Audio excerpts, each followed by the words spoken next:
stop here to see a beautiful scenery. Let's take a look at a beautiful scenery.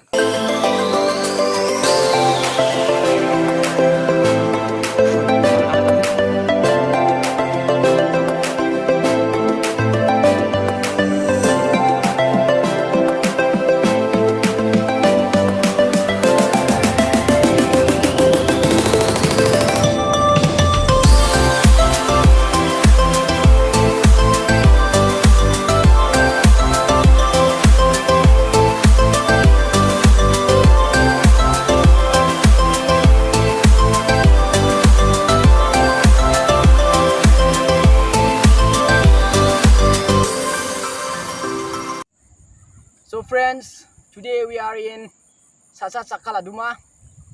This place is delightful and enchanting destinations, rural tourism.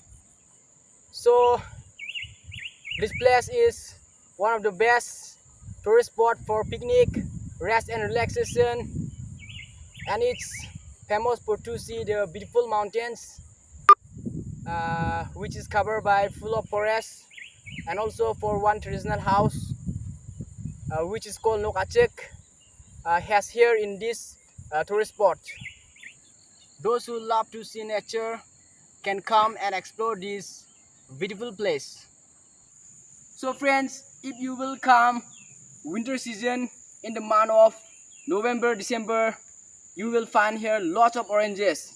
So I suggest you to come here in winter season. It's a best time to visit is winter season in the month of November, December.